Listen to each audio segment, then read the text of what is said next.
Welcome to This Week in East Brunswick. This week, everyone is getting ready to start school. We'll have a fall sports preview from East Brunswick High School. Superintendent of East Brunswick Public Schools, Dr. John Kopko, and Community Relations Director Amy Fisher were at Hammersholt School to look at the new library and to gear up for the new school year. The township sponsored its annual blood drive at the library. All of these stories and more are coming up, including some Teen Library Connection movie reviews and a review of last week's town council meeting. Before we go on to our first story, here's a quick look at programming next week on Channel 8. And a reminder that the library will be closed Saturday through Monday, September 5th through the 7th, in observance of Labor Day. Tuesday at 7:30, it's Around the District, a half-hour show focusing on issues facing the 18th Legislative District. Wednesday, Lenore Kulik presents Look Great, Feel Great, the show to keep you looking and feeling your best at 2:30 and again at 7 p.m. At 3 o'clock, Stories from the Library features stories about the opposites, clean and dirty. Revisit Waterford Gardens with Dolly Vasta Wednesday night at 7:30. See the latest in water gardening and topiary on For Art's Sake. Rutgers Film Co-op, founded in 1982, is a nonprofit organization of 150 members. Its purpose is to bring film culture to central New Jersey. This month on the arts, see the winners of the co-op's 1991 Super 8mm film competition. That's Wednesday night at 8. This Week in East Brunswick returns Thursday night at 7 and 8 o'clock. And at 7:30, Patty Sullivan offers a light-hearted look at the making of aging aspects. On the 12th, Saturday cablecasts resume. See the Community Bulletin Board for details and for information about upcoming local events. Hi, I'm Amy Fisher, and today I'm in the Hammersholt Media Center, the new Media Center, with Dr. John Kopko, our Superintendent of Schools. Dr. Kopko, this Media Center will be ready for use in the very near future. Why was this new beautiful area built? Well, Amy, the original Media Center here at Hammersholt School was really totally inadequate for the numbers of students that are housed here, first of all, at Hammersholt. And secondly, with what's occurred in the media area over the past, I would say, decade, we just weren't able to house the equipment in the space that we had. So I think this new media center will better serve our students and our staff, and also the community of East Brunswick. We expect to have it ready to go by the middle of September. Great. Well, you've been working hard all summer, I know, on getting ready for the new school year. And so let's talk about some of the other changes. How many new teachers have you hired during this summer? Well, we've hired 46 new teachers, which is the largest number that we've employed in a long, long time. The reason for that is basically the number of retirements that we had last year. There were quite a few people that retired from their positions. We also had an increase in enrollment on the elementary level, which required us to employ several new elementary teachers. And we've employed some special education teachers as well. And the reason for the new special education teachers is basically because, as you are aware of, in the past, we sent these students outside the district. And there's been a definite commitment on the part of the Board of Education to keep as many students as possible in the district. So as a result, we've established these new programs that required us to employ new teachers. And you also have 2 new administrators on board right now, right? We have 2 new administrators, Mr. John Blair, who is our department chairperson for social studies, who comes to us with about 20 years experience from St. John Vianney High School in Holmdel, where he was a social studies teacher and also a department head there. And our second administrator is Dr. Richard Weiner. Dr. Weiner is the new assistant principal, taking Mr. Finkel's place at Churchill Junior High School.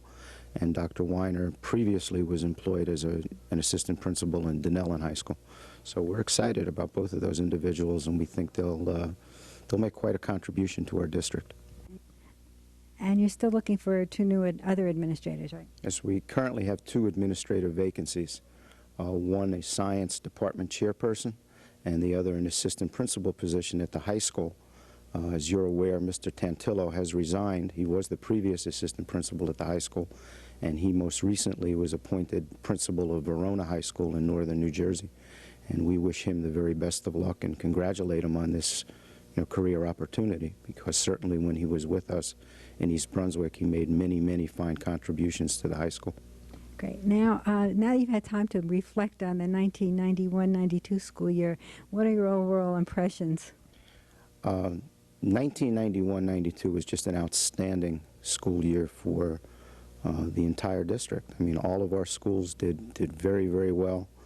The students did well. The numbers of accomplishments certainly exceeded anything we've had in the past, and we're looking forward for another fantastic school year again, although last year is going to be tough to beat. Okay, well, I think we'll now remind everyone that the first day of school is Wednesday, September 9th. It's a half day of school in all the schools, and lunch will be served. The school hours are listed on page 6 of the information guide school calendar. You follow the schedule that is half day with lunch. And if for some reason you haven't received a calendar and you'd like to have one, you can stop by the administration building at 22 Milltown Road, or you can call my office at 613-6726. And now here I am with Dr. Joanne Sesko, the principal of Hammersholt Middle School. Joanne, what do you think of this beautiful new media center? Amy, we're so excited about the new media center. We really think that it's going to really stimulate and motivate our kids to really get more involved with interacting with all the materials that we have. We have plans to really have different areas in the media center where the kids can just comfortably sit, read magazines, books, or whatever. So we really want to do a great job in promoting use of the facility, but we're thrilled with it, absolutely thrilled. Now, this isn't the only thing new about Hammersholt School this year. First of all, you have a whole new 6th grade orientation program. Could you tell us about that? Yeah, this year we decided that the more effective way to introduce the students to Hammersholt would be to bring them in during the last week before school begins. Bring them in by house, since the students are put into houses, and have them actually experience going to their own homeroom, being able to read their schedule ahead of time, being able to walk through the building and walk through their schedule so they know where they were going, be able to meet other kids that are going to be in their homeroom and in their house. As a matter of fact, part of the orientation, we do some ice-breaking activities that I believe that you'll see later, where the kids really complete open sentences, and they share that with each other. So, and it's stuff that's interesting to them, so they kind of feel more comfortable about the orientation. And have you had any reaction to this from the students or the parents so far? Yeah, so far the feedback's been really positive. As a matter of fact, this year we used our 7th grade peer leaders, actually, and some kids that are actually going to be 8th graders next year came back during this last week of the summer to help us with the orientation. We trained them, we taught them how to conduct ice-breaking exercises with the kids. So it's been really great because the 6th graders have seen the 7th graders and the future 8th graders working with them, and it's been a real good experience for those kids. The 7th graders and the potential 8th and the upcoming 8th graders have said, boy, I wish we had an orientation like that. So it's really gone well. And you also have a new handbook this year. You can hold that up and show it to us. Yeah, the handbook is something that we're also really, really excited about. All of the students in both 6th and 7th grade will get a copy of the handbook study guide. The interesting thing about the study guide is that after the first 20 or so pages, which talk about the rules, regulations, procedures of the school, it becomes an actual assignment pad for the students. The teachers will receive training at their opening day meeting about the proper use of the book. It also has really great hints in here for developing good study habits. There's a place in here where the kids can record names and numbers of kids who are their study buddies. So we are really promoting the use of the study guide, and we're convinced that the student progress will definitely improve as a result of it. We also had, for the orientation program, we gave all of the 6th graders folders that have the Hammersholt logo on it, the Knights, and also included in there was a pencil with Hammersholt School on it, just as some real school spirit for the kids coming in. And one of the important things about the folders is that we kind of adopted a new slogan, and I kind of got this from Harvard this summer, Amy. Think you can, work hard, get smart. So that's going to be kind of like our motto for this upcoming school year.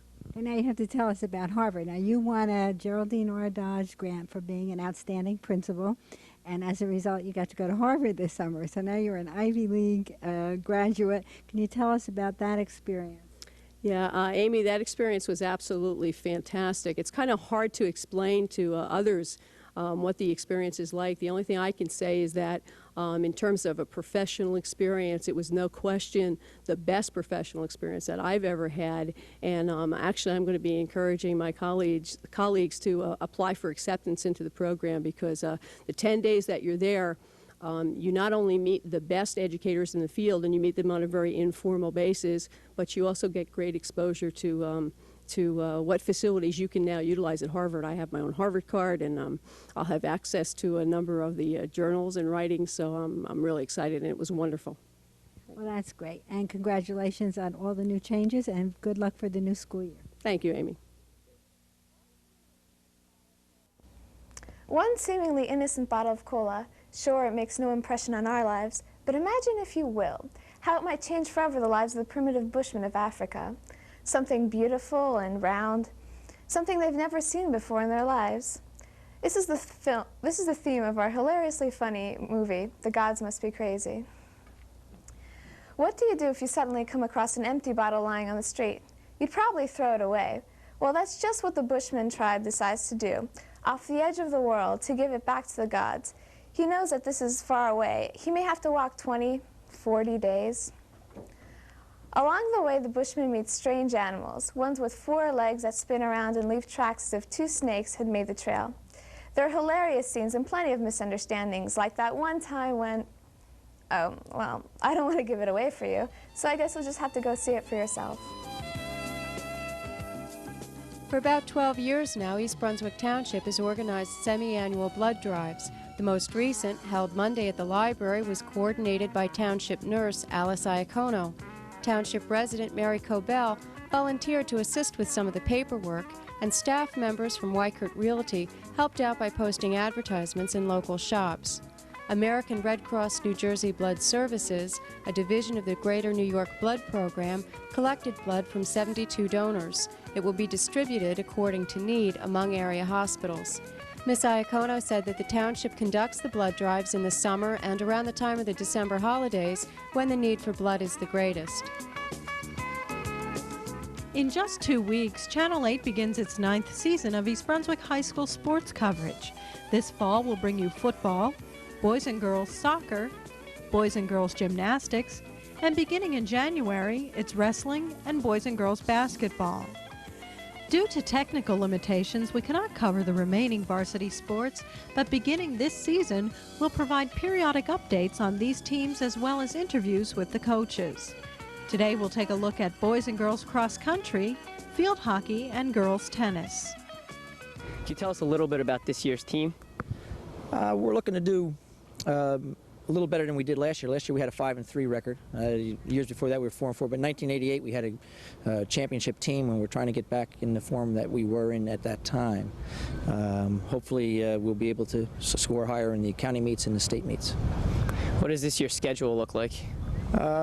It's basically the same schedule we've had in the past. We opened up with Madison Central, who beat us by a couple points last year. We're hoping to get in good enough shape to beat them in the first meet. Cedar Ridge is always the hardest, the toughest team that we go against. They've been state champs, county champs for the last 6 years. St. Joseph's is always a powerhouse, so we're mainly concerned with them. The other teams, we should score handily against a lot of the other teams, and a couple of the meets will be close. But hopefully we're looking for a super season. When generally are your meets? What time of day? We have home and away meets. We have about 8 to 9 meets. Half of them are here at the school. They start at around 4 o'clock, 3:45, 4 o'clock. The teams come, they warm up, they get here about 3:15, and away we go at 3:45. What are some of the strengths of this year's team compared to other teams? We have some good experienced runners. We have Zoltan Malega, who can do miles and miles. We're hoping that he's improved over the summer. We have Mike O'Reilly, who's going to be a junior. He's, I'm sure, a lot stronger. He's indicated to me that he's run lots of miles this summer. He's run up 2-hour runs, which is equivalent to 15 miles. I think the athletes in general are going to be a lot stronger and going to beat a lot of their times that they had last year. Okay, Coach, so far this is the first day of practice that we've been taping today. What can you tell about the team so far? Well, a lot of the girls are suffering from the heat right now because it's miserably humid and hot. You can tell right away how many girls are running during the summer or not. We had a couple girls finish the whole course today, a couple had to stop and walk, but considering the weather, it's understandable. A lot of new faces. We have a good core of returning girls from last year, letter winners. I expect a lot from them. Some girls haven't shown up yet because they're still on vacation, but I expect by next week everybody will be here. But we have a lot of numbers. Numbers are very important because through attrition, by the end of the season, you hope you have enough to finish a race. But now we have around 14 girls, which is pleased to see. Not any freshmen so far, which is surprising. We usually have about 4 or 5 freshmen. How about the upcoming schedule? Any tough competition this year? Absolutely. The Red Division is very packed. Our first meet is on the 22nd with Madison Central. My longtime nemesis, Walt Miller, has always been very tough for us. And we hate to start the season, but it gives us some goal to shoot for. Of course, we have Piscataway's tough, Sayreville, Woodbridge is very good, Edison's always very good, and it's a real tough schedule this year. In addition, we have a couple invitationals, the Blue Ribbon Invitational, and we might sign up for a couple of other ones, the New Jersey Track Classic. In early September, we might do that also. So it's a pretty heavy schedule. Okay, and speaking about the schedule, when usually are your meets? They usually, our dual meets are during the week, usually Tuesday, Wednesday, or Thursday. Our invitational state and county meets are on weekends. Times, we usually start around 4 o'clock. We have about 3 home meets, the rest are away. We run at various parks, Thompson Park, Roosevelt Park, and Homedale. We also run in Homedale Park. Okay, good luck to you and your girls this year. Thank you very much. Okay, Coach, I know this is your first day of practice, but so far, what can you tell about the girls and the upcoming team? Okay, entering my 12th year of coaching, I'm very cautiously optimistic this year. Our program has developed as such that we've had kids starting as 9th graders, and my original group of 9th graders, once again, they're now seniors, which we have we're coming in with a lot more experience than we have been in the past. So with that in mind, I'm cautiously optimistic. I just told my girls that our season outlook this year is a blank sheet of paper. We don't know what we're going to do. I mean, we have our goals that we set for ourselves, but it's up to us to write in what we want to do, how we're going to do it. So with that in mind, we've had a lot of kids participate over the summer through the recreation department. We've run a summer league, and we've done that for, I think, about 10 years.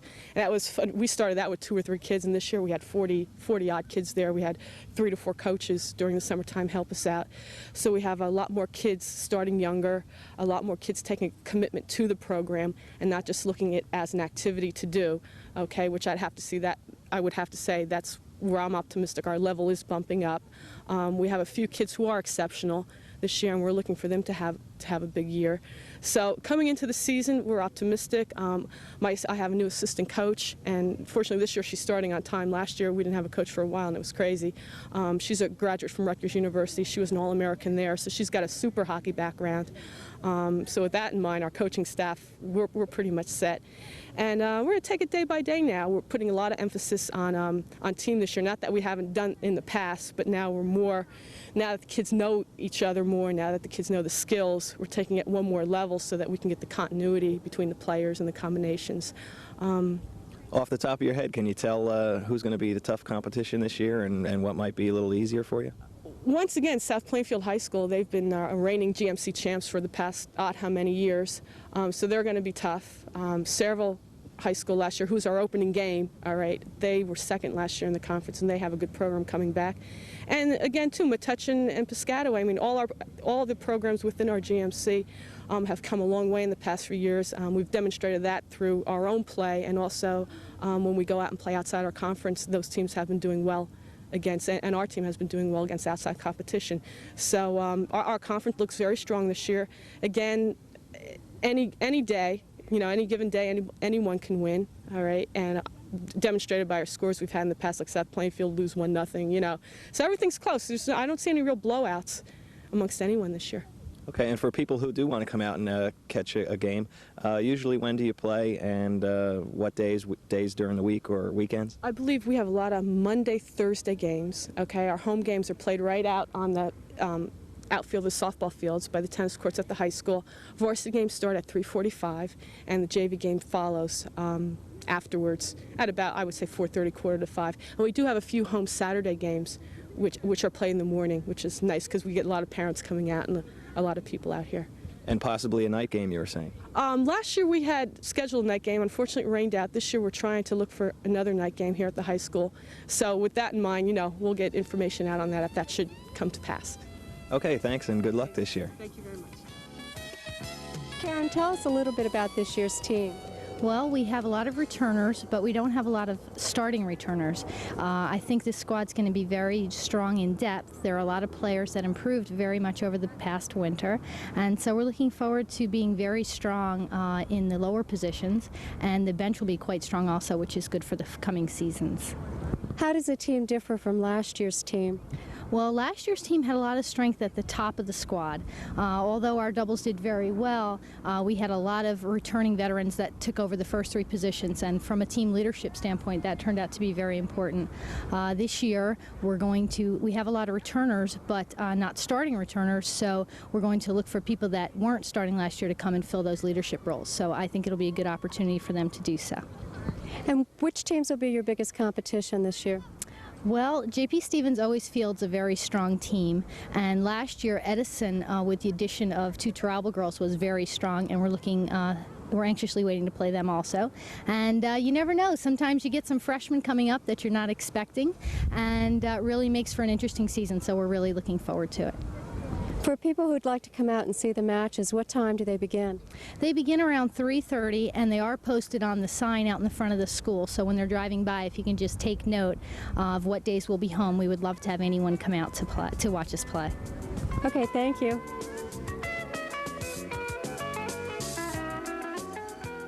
Mayor Ira Oskowski read a proclamation at Monday evening's Township Council action meeting honoring Nicholas Sorrentino, a 4.5-year-old East Brunswick resident who recently received a liver transplant. And whereas fundraising events such as bake sales, a pancake breakfast, a softball game, a car wash, and a blood drive, as well as numerous private donations, have all greatly contributed to the comfort and support of Nicholas and the family throughout this very delicate time. And whereas throughout his convalescence, Nicholas has displayed a positive and cheerful outlook, which has played a very vital role in his recuperation.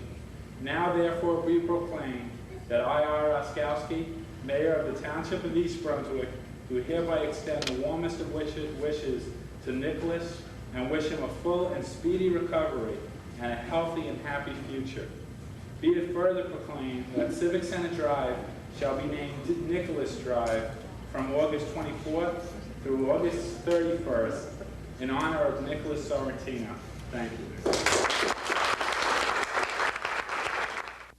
Mrs. New Jersey American Wendy Kwan Summers, another East Brunswick resident, was also honored by Mayor Ira Oskowski. Whereas with the support of her family, Wendy entered this pageant carrying a very strong message to all the people, especially married women, stating, "I want to be an inspiration to touch as many hearts as I can. It doesn't matter who you are or where you come from, because we all live in the land of opportunity, the greatest country in the world." And whereas the achievement of this title brings distinction to Wendy, her family, and her friends, and her message is an inspiration to all of us as we pursue our dreams. And whereas in addition to finding time to volunteer in the newborn nursery at St. Barnabas Medical Center in Livingston, Mrs. Summers has been active as a realtor, a mortgage loan officer, a scholarship fund service counselor, and a floral designer.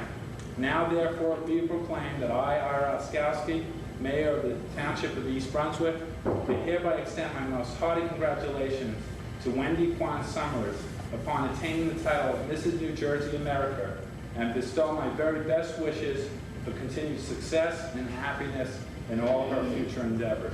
Congratulations. Members of the East Brunswick Soccer Club were recognized for their efforts in coordinating the 12th Annual International Labor Day Soccer Tournament. Whereas on September 5th, 6th, and 7th, East Brunswick Soccer Club will host the 12th Annual International Labor Day Soccer Tournament at the soccer fields located at the East Brunswick High School, Ekerson Park, Bicentennial Park, and Hammersholt Schools. And whereas this is the largest soccer tournament to be held in the tri-state area with over 140 teams and 2,300 children coming from as far away as Quebec and Toronto, Canada, participating in a highly competitive program. And whereas Alex Lawrence, Joe Esposito, and John Kelly, the tournament directors, and the East Brunswick Soccer Club have unselfishly given thousands of volunteers hours to host the 12th Annual International Labor Day Weekend Soccer Tournament. Now therefore be resolved that the East Brunswick Mayor and Township Council hereby extend its best wishes for the success of the 12th Annual International Labor Day Weekend Soccer Tournament, and I hope you have a great one. The council also authorized a bond ordinance for the acquisition of property on Route 18 for joint use by the township and the East Brunswick School District. So here you have an occasion where it's advantageous to go through with this program. It's a fairly new building. It's in good condition. It has the safety factors of the ramps. The Board of Education would have had to build another building to have their meetings, to staff their administration. They have a school, Smith School. They would have tied that up. In case of an emergency, that Smith School can be used for the Board of Education for the enrollment. So we can open up that school instead of building another school. So you can see the cost factors and the amount saved and the ramifications. If you have to build a school and a new building, this way it works out. It's a perfect marriage. Thank you, Mr. Hudak. Mr. Hudak made a very good point, but he omitted one more point. That is that the Board of Education now has an opportunity to consolidate all its offices in one building where people can talk to one another and conduct their business within four walls rather than go all over the town